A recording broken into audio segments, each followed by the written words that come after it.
spend some additional time with him, observing him teach and perform, and now we get to learn a little bit more about his scholarship. Just to introduce his bio, originally from Los Angeles, California, Dr. Tuʻutau holds BA and MM degrees from UC Santa Barbara and a Doctorate of Musical Arts in Vocal Performance from the University of Utah. With over a decade of experience with Utah Opera, he's performed comprimario roles and contributed to more than 20 productions with the Utah Opera Chorus, including Thais, Labuan, and Pirates of Penzance. He frequently performed with lyrical opera theater in Salt Lake City, showcasing his talent in leading roles such as Dr. Bartolo in Rossini's Barber of Seville, Scarpia in Puccini's Tosca, and the title role in Verdi's Rigoletto. He has also been a repeat soloist with orchestras, including the Salt Lake Symphony, Utah Oratorio Society, and the American West Symphony. He resides here in Laie with his wife Brandy and their 4 children. And now, Dr. Tuʻutau.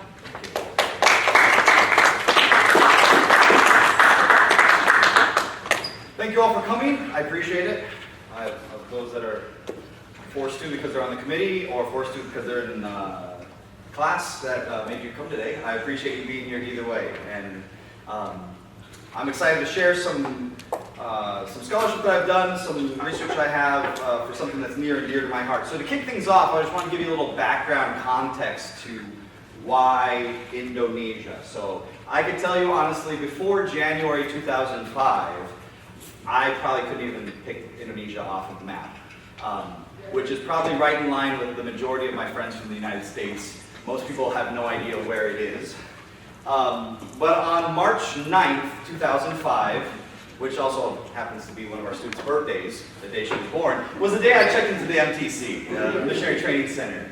I spent 2 months there learning the Indonesian language, and exactly 2 months later, on May 9th, 2005, I hopped on a plane and headed to Indonesia, where I spent the next 22 months, again exactly 22 months, because I came home on March 9th, 2007, where I had the opportunity to be a missionary for the church and become very acquainted with the culture and the people and grow a deep love for Indonesia and all things Indonesian. After coming home, about 6 months later, I ended up marrying a gal that also served in the same mission. And so we've had Indonesian as a big element of our relationship from the very beginning. When we first got home, we actually were both interpreters for the church. As our family grew, my wife got too busy. She stopped doing that, but I still continued interpreting for general conference and trainings until last year when we moved out here to Hawaii. They don't cover the per diem to fly back just for conference. But it's been an important part of our lives. To the point where 2 of our kids, our oldest and our youngest, have Indonesian middle names because the culture and the people are very close to me and very dear to me. So today's discussion, we'll be talking a bit about Indonesia, and I'm excited to see a handful of the Indonesians here as well. I've just signed on to be the Indonesian Club Advisor, and so I was pushing this lecture for them to come as well. So some of them will be reviewing their own history, but for a lot of us here, we're going to be learning new things about, everyone will learn some new things, but to start off, we're going to be talking about the formation of the country of Indonesia and the creation of its language. Because in order to understand art song, the text is going to be something that's very important to sort of understand its relationship. So understanding where this came from. So as far as history goes, Indonesia is one of the most diverse places in the world. The archipelago has over 17,000 islands that make up the country. There are over approximately 6,000 of those islands are inhabited. So just, again, put that into your mind that there's 6,000 different islands that have people living on it, and that's all part of the same country. The area is known for its volcanic activity. It has over 130 active volcanoes, including Mount Merapi and Mount Bromo. I've been to Bromo, and you can still see it smells bad and smoke comes out of it. So, and there's also a lot of natural beauties, beautiful valleys, everything's very green. It reminds me a lot of Hawaii in terms of how lush it is out there. And then there's also interesting, beautiful landscapes and places that are unique to Indonesia. Indonesia is home to the Komodo dragon. It also is home to Borobudur in central Java, which is the largest Buddhist temple in the world. So its location was key to why it was important for centuries. It's a key location situated between the Indian and Pacific Oceans on both sides here. It became an important location for trade routes passing through. And it's also known as Nusantara, which means the in-between, because it's both in between two oceans and two different continents at the same time. Now, due to its position, Indonesia has been influenced by many different cultures. It's absorbed elements of India, of China, Japan, England, Portugal, Spain, and more. Because of all these influences, you'll see that in the language, you'll see that in the diversity of the peoples that live there, and we'll see that with the size of the country. So Indonesia, if you were to rank by population the most populous countries in the world, you're usually thinking China, India, and then sometimes we have a hard time putting our finger on it. Number 3 is the USA, and number 4, the most populous country in the world is Indonesia. So again, there are more people in Indonesia than in Brazil, or Mexico, or the Philippines, by far. It's a country that has over 300 ethnic groups, making it really one of the most diverse countries in the world. Now, it's made up into 34 different provinces, which you can imagine, with that many islands, it's easy to find ways of separating them. And Bahasa Indonesia is the primary language, it's the national language, and we're going to spend a lot of time talking about that today. But in addition to that, there are over 700 indigenous languages spoken. And I say languages, not dialects. There are hundreds of dialects on top of that. So individual languages spoken in Indonesia. The majority of the country is Islamic, about 87%. But they do still, with that many people, it's a small percentage, but it's still large numbers of Christians, Hindus, and Buddhists. So each province is known for their uniqueness. So you can say, oh, where are you from? And you say, oh, I'm from northern Sumatra. And you're like, where? And you say, oh, Toroba. And you're like, oh, well, you're going to be Christian, you're going to be Protestant, HKBP, and you're going to speak Batak, right? Like that's, you know from where you're from. If you're from Bali, oh, you're Hindu then, yeah. So your location where you're from often tells your religious background, the languages you speak natively in your area. And so a lot is said by the way you look and where you're from here. Now, some things that are really known about Indonesia, most people that think of Indonesian music think of the gamelan. And the word gamelan is the word for strike in Indonesian. And so gamelan is sort of a generic word for percussive instruments. The genre of gamelan is different depending on where you're at. So Java has their own set of type of gamelan, and Bali has their own gamelan. And so sometimes the words get used outside of the culture in different ways. But we are not going to be talking about gamelan very much, just very briefly touching on how it might have influenced certain aspects of the art song. But just wanted to point out that that's the first thing that I knew about Indonesia when I first was called there as a missionary. Now, like I said, we're going to hop into understanding the context of how the country came to be and the role that language played in that development. So very much so, the language is interwoven with the development of the country and then in the development of the art song. And we'll talk about the name of the art song, which here we're talking about Lagu Seriosa, which translates to serious song. But we'll also talk about how the most current of the composers are trying to get away from that nomenclature. So maybe similar to members of a certain church that used to go by one name, but they try to change their name so that they're more authentic to what they really represent. The movement is trying to do the same with the language in terms of Lagu Seriosa versus Tembang Puitik, which we'll be talking about here. So, hopping back, we'll talk about the very beginning. So Indonesia was not Indonesia until after World War II. Indonesia was a part of the colonies of the Netherlands. The VOC, which is the logo that you see here, was the Dutch East India Company. And they had control of Indonesia for over 300 years.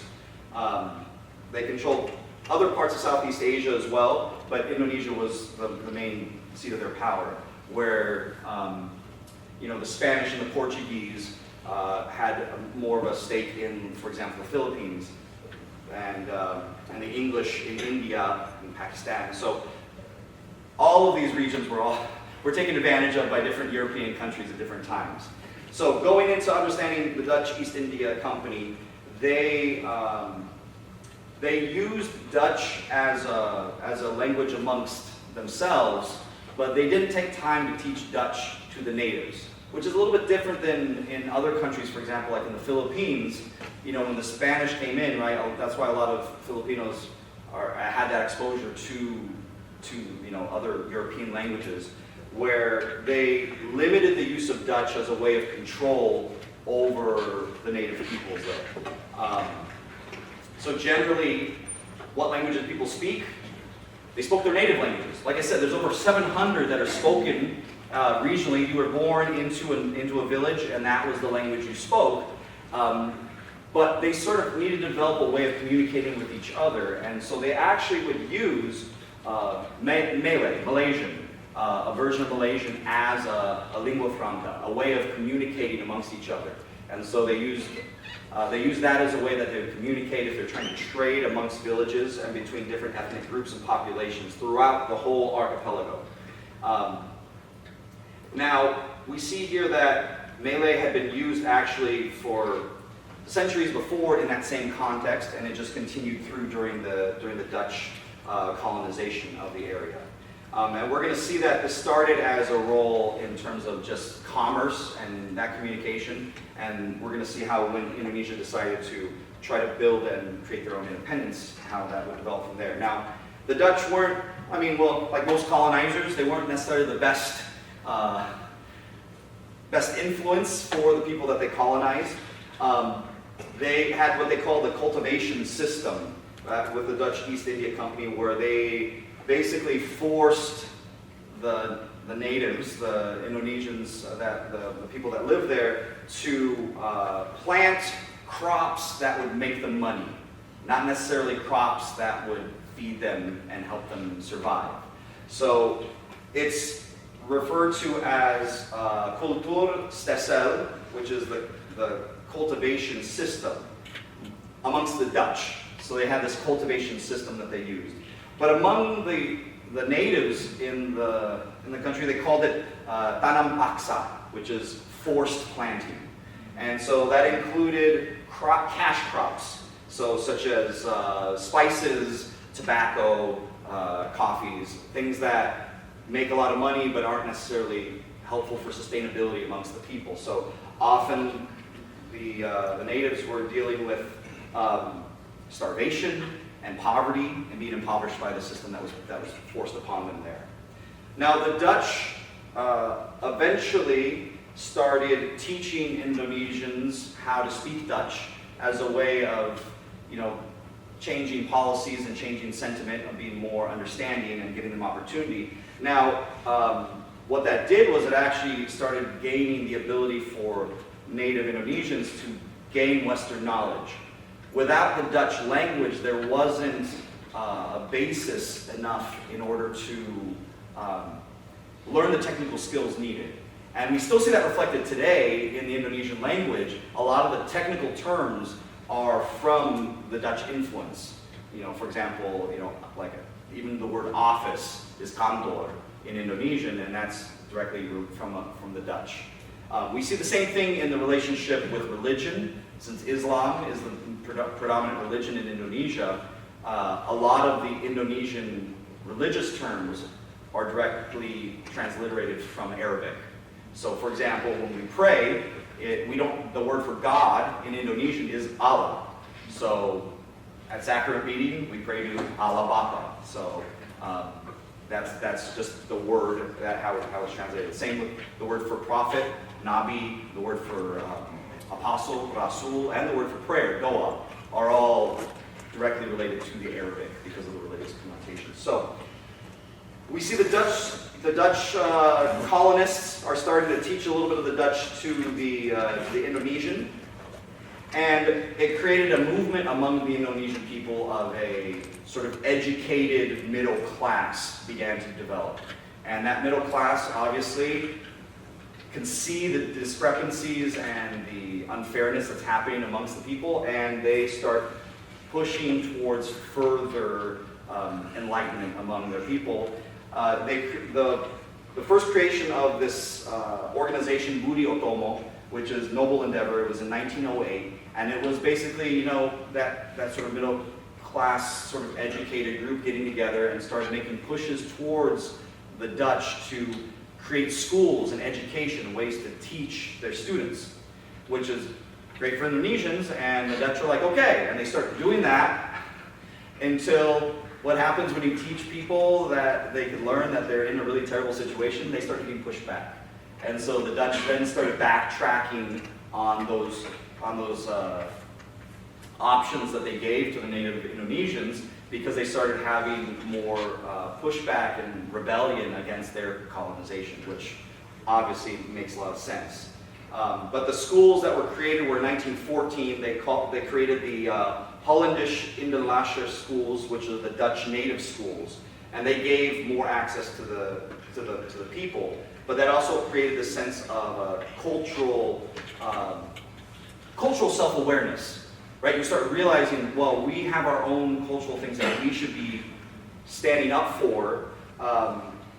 They also, during this time, was the creation of the Balai Pustaka, which was sort of a literacy and education program amongst them. So you teach people to read, and they learn how to learn more things, right? And you cause problems down the road for those that are trying to take advantage of the situations. So this Budi Otomo symbolized that shift towards a new sense of nationalism. And that sort of came to the culmination in, the first steps towards independence in 1928. And we see that with what they call the Sumpah Pemuda. So the Sumpah Pemuda was a statement addressing the individualism of Indonesia.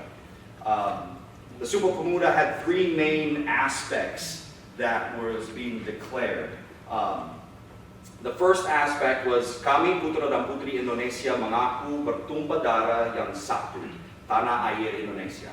So we, the sons and daughters of Indonesia, declare that we belong to one fatherland, the land of Indonesia.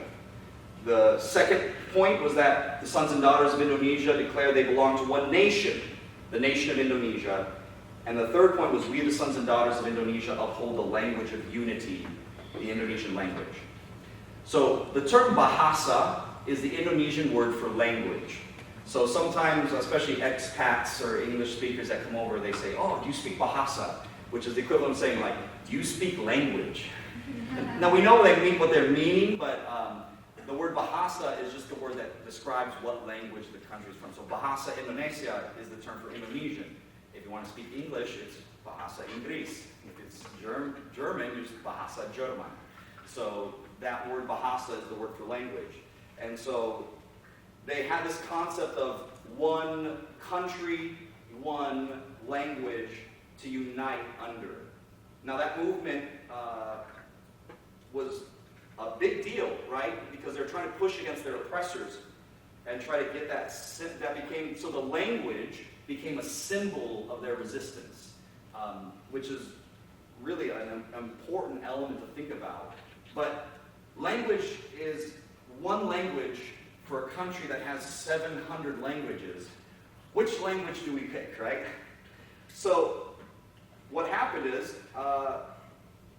they ended up trying to figure out a language that would be the most beneficial for the whole country. Now, we're going to be talking a little bit here. The Austronesian languages are the languages shown in this map.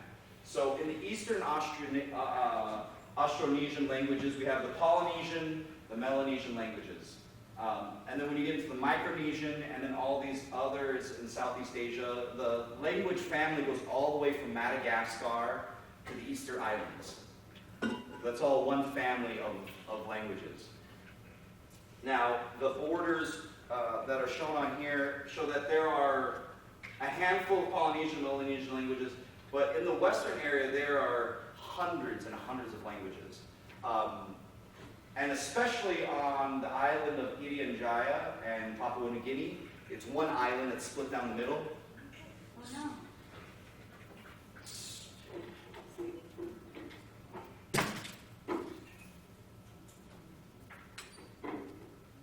One second, have a little faith. We can move this around before it kind of flicker this stuff. Okay, we're good to go. Yay. Yay!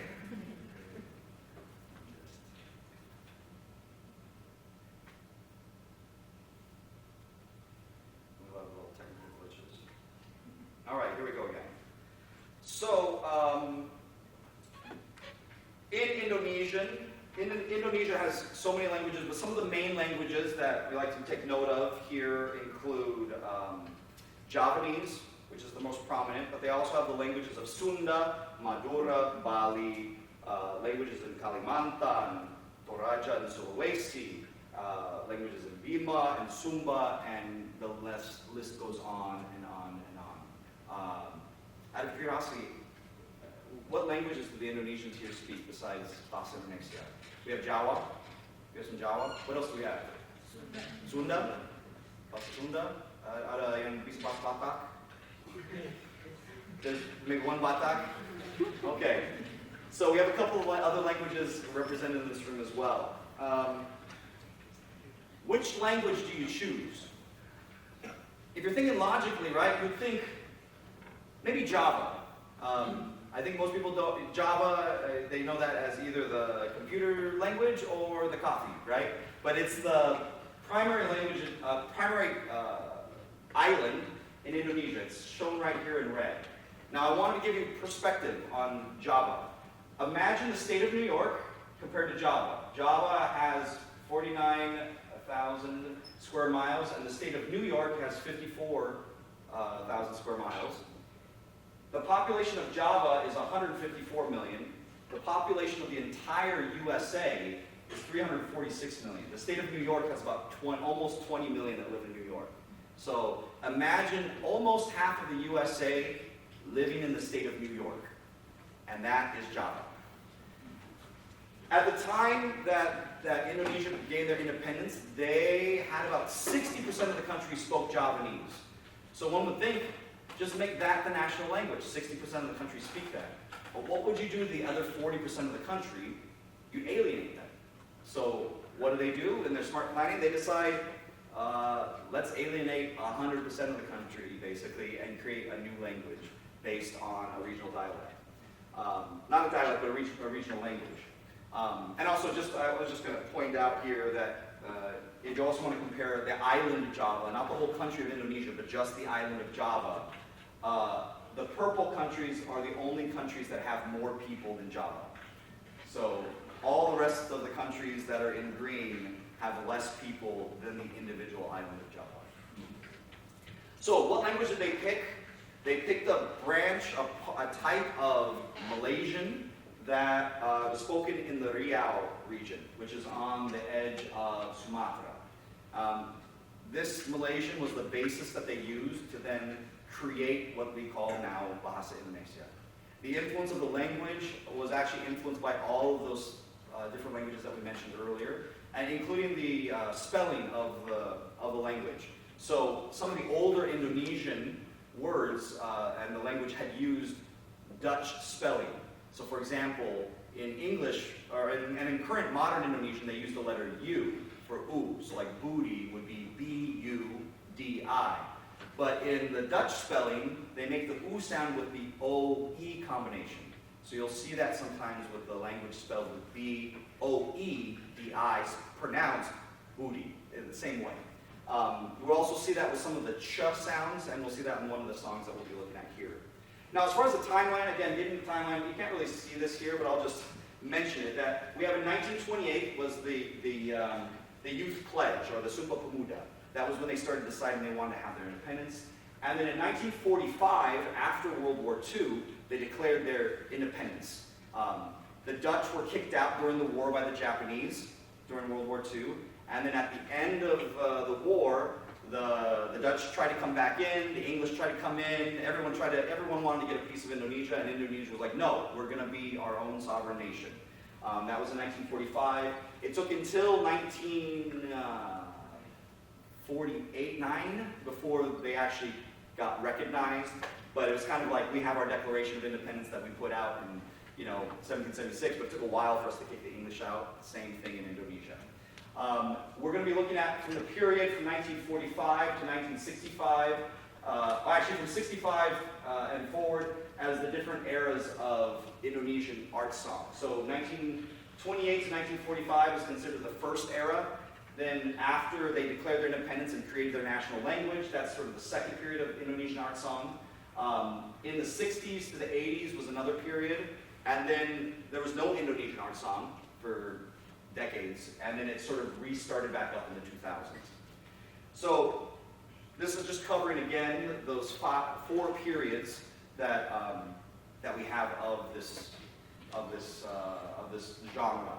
And again, the difference between Indonesian, what I'm considering Indonesian art song, or Lagu Seriosa, there are other types of native Indonesian music, more specifically keroncong, that is another kind of lyric sung music, but the difference is in the way that the text setting relates to the language.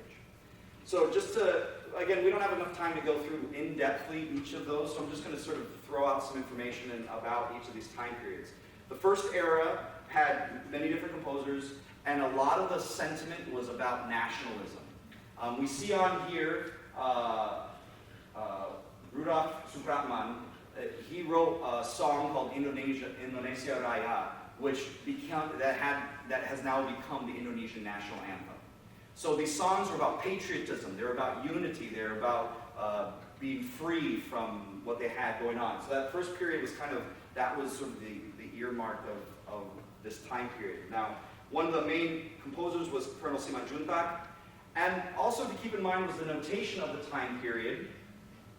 The music was often notated in numeric notation, which actually still in a lot of areas of Indonesia are still notated this way. Now this is a song called Citra, and we're going to see an old version and a new version, so we can compare them real quick. But this was the original from the 1949 movie called Citra, which was written by Cornel Simandjuntak. He was one of the big composers of this time period. He also got real famous because he fought in the wars and got shot and was like a national hero in some senses on top of being a composer. But to get an idea of what this music sounds like,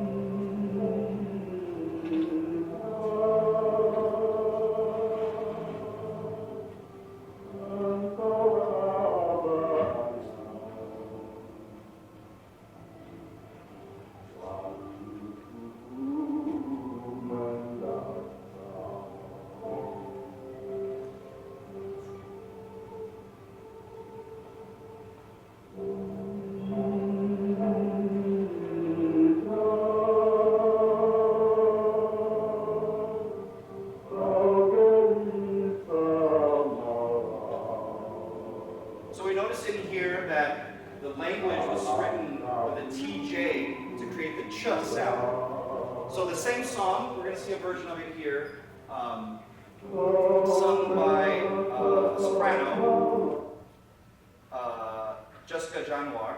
And this is the same song, but notated now often in Western notation, using notes and scores that way.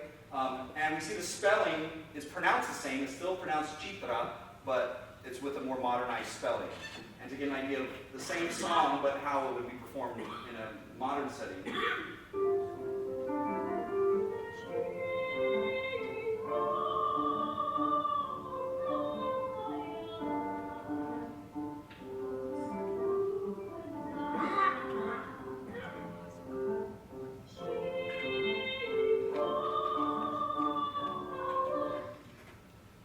So, it's on YouTube, feel free to check it out. But the comparison is like, unlike the simplicity that we saw in the earlier notation, you see full notation with full piano score, as opposed to letting the pianist sort of figure it out by knowing where the notes are heading. Now, in the second era of the Indonesian art song, it's also sometimes referred to as bintang radio generation, which is the radio star. Because during this time period, in the 40s to the 60s, you had the radio as a way of promulgating and sharing out the music. The themes started changing. You still had sort of nationalistic, patriotic, but it started moving away into more sentimental love songs and emotions. Even during the first period, patriotism started bleeding into love. For example, my soldier's gone off to war and I miss him so much because I'm so in love, right? So it started combining that. But into the second generation, we started moving away from that.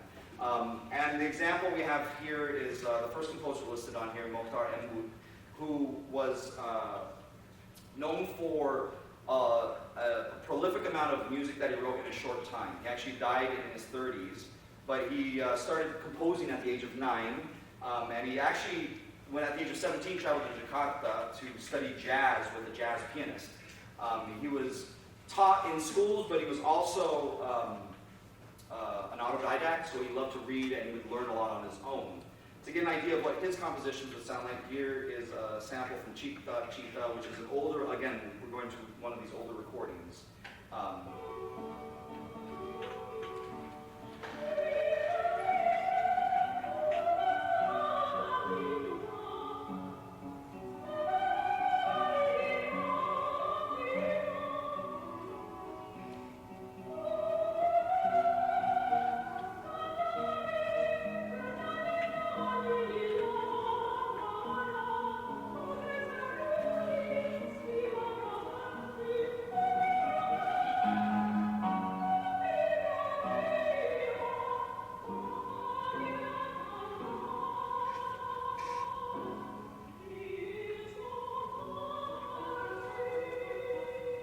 So many of these composers were educated, like I said, in those schools that were set up by the Dutch initially.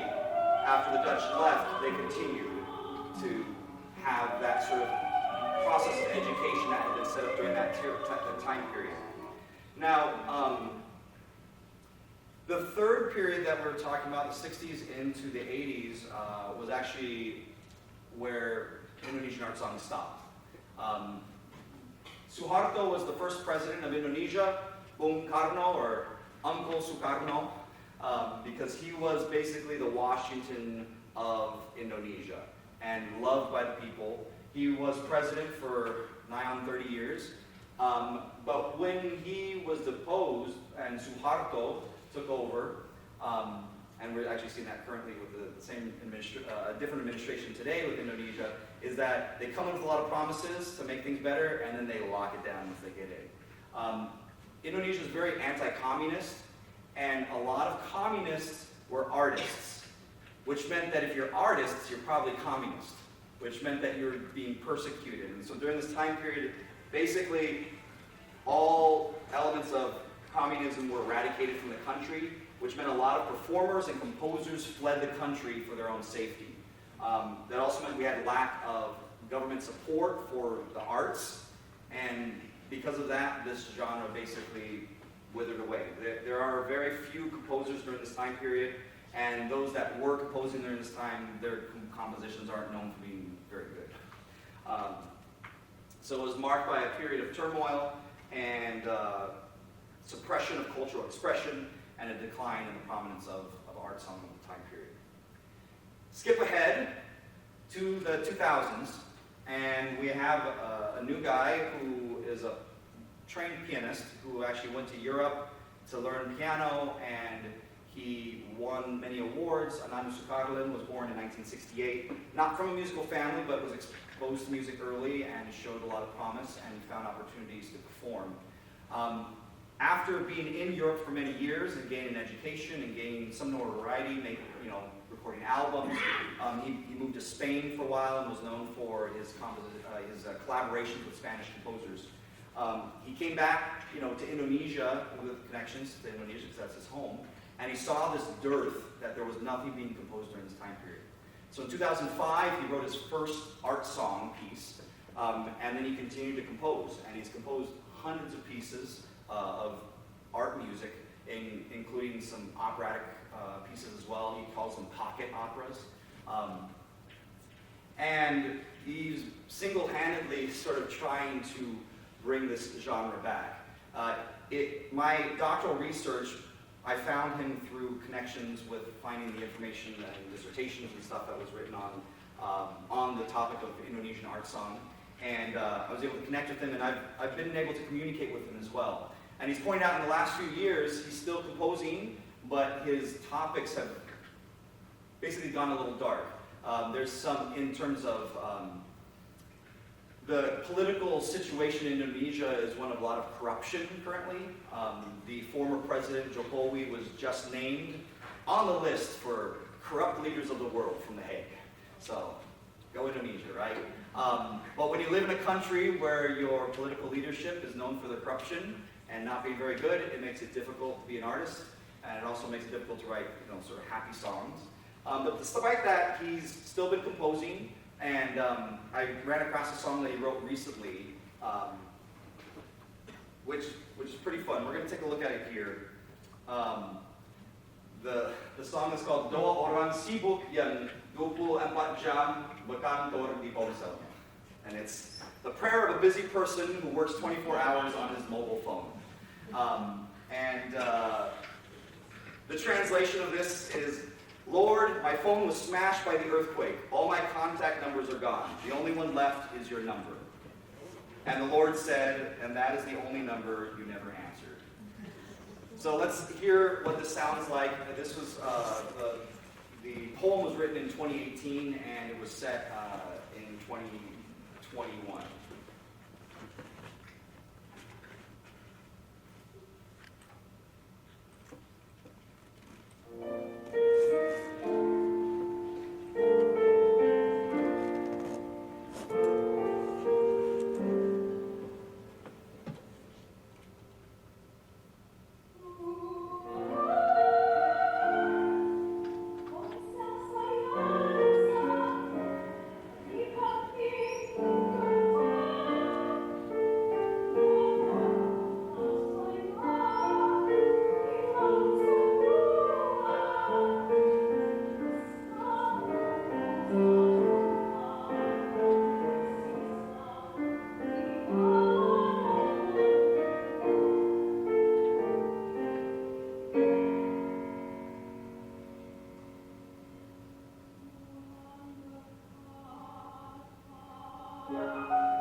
That text was from the poet that's listed on that slide here, by Joko Pinugul.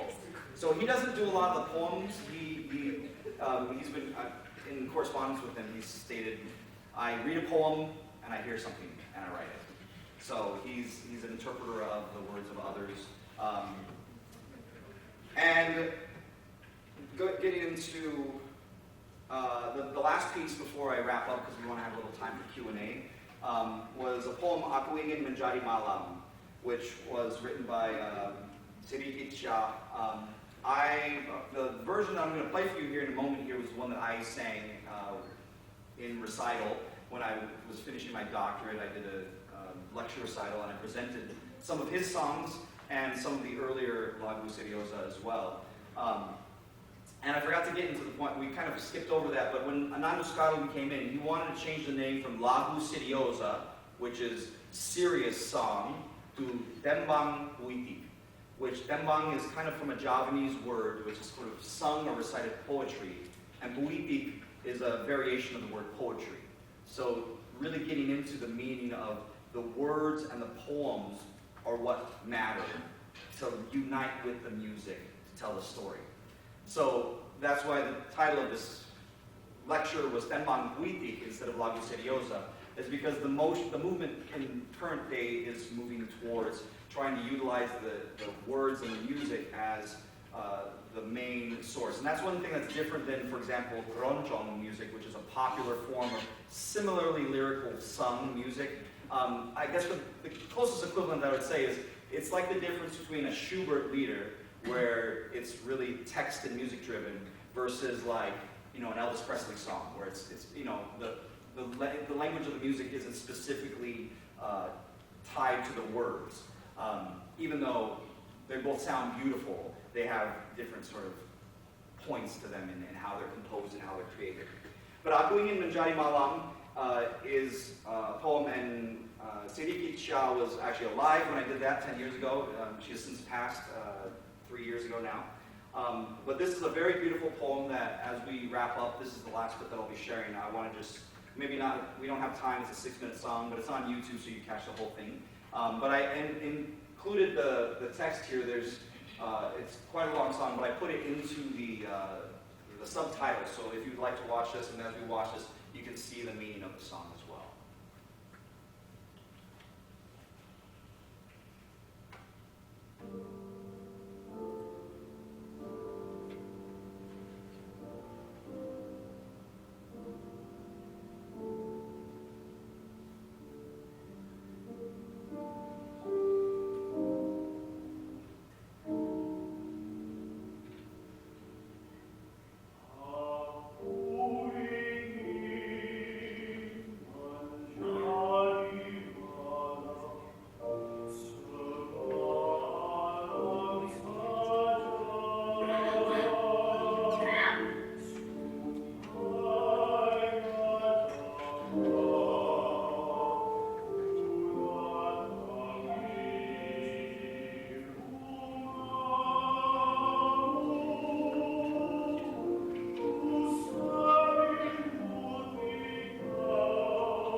the song. You're going to have to check me out on YouTube. Just to wrap up, I want to give you a list of the published books in English about Indonesian art song. Just kidding, there are none. So, there are a few dissertations that have been written on the topic that aim at different aspects. These are actually, 4 of these are dissertations, and one of them is a master's thesis as well. So it's a scholarly subject that has very little done on it, and it's one that can really use a lot of extra research done on it. They did put out an anthology in 2013 of Indonesian songs, and then there's different, they put out a guide for pronunciation, and then also there's a couple different collections of art song, and then Ananda has his Tembang Puitik that's come out as well. And so with that, ladies and gentlemen, I just want to thank you for your time. We have about 5 minutes or so. If you have any questions of anyone dying to ask anything. Yeah, we would love to open up this time to all of you to ask Dr. Tuʻutau any questions you might have. And thank you for that wonderful and fascinating introduction to Indonesian art song. Left y'all speechless. I have a question. Sure. So I actually have 2 questions that are kind of loosely related. The first relates to Indonesian art song in its own context. So I'm really curious to know, I mean, to me it seems a little bit similar to some of the Filipino art song that I've heard of the 20th century, where it's essentially using the language of the oppressor, right? It's not microtonal, it's not written the way folk music is written. Mm-hmm. I mean, do you see that as just sort of an ironic thing that's happened? Is there any sort of sense among these composers that they are kind of conscientiously using the language and the music of the oppressor, and when I say language, I mean musical language, yeah. In almost a subversive way? Does that make sense? Yeah, and I think that's a big part of it. It was that they were taking the tools that they had at hand. So, like we mentioned, that's why I mentioned gamelan in the beginning. Is there are native folk tunes and scales and tonation stuff that isn't, but they were taking the education that they're getting. And I guess, yeah, I mean, I don't know if maybe for the very first round of composers, they might have been consciously doing that, but I think later on, it's using the language that you have at hand. So you're taught this tonal language, so they're using that. Because the Western tonal language became synonymous with everything that they did there. All the popular music and everything. When I came home from Indonesia, I had one of my friends was like, I'm really upset. I brought home a compilation of like the top songs in 2005.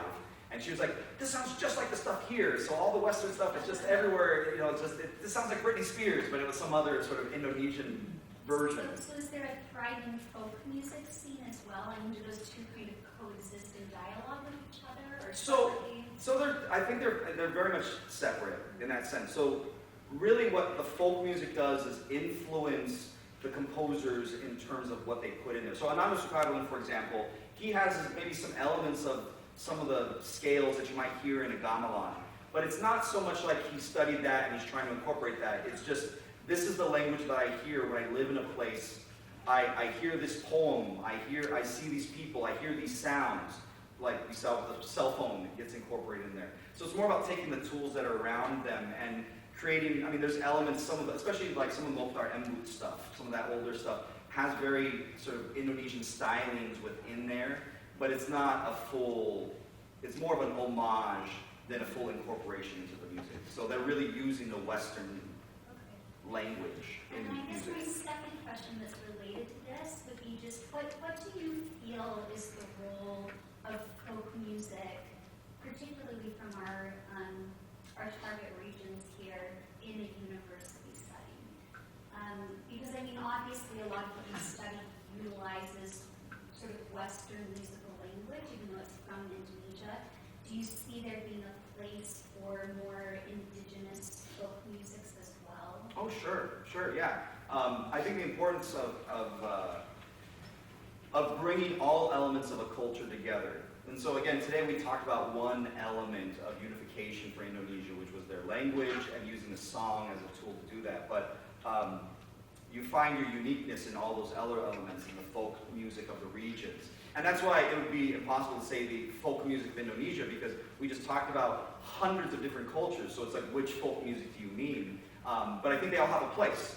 So, especially when people are coming in, and there's that balance between sort of recognizing and giving praise to and trying to appropriate, and finding that balance. And I think reaching out to those that are from these different regions, trying to use that culture's folk music, but being in contact with the people that are from that region in order to do it justice and give it the proper respect that it deserves. But I think universities are the greatest place to explore all those options because we have the flexibility to connect to all these different places, especially somewhere like BYU Hawaii, where you have people from all these different cultures and places, and then you have times to share that. For example, like Culture Night that's coming up. You'll have the opportunity to be experiencing a lot of different cultures in hopefully an appropriate manner.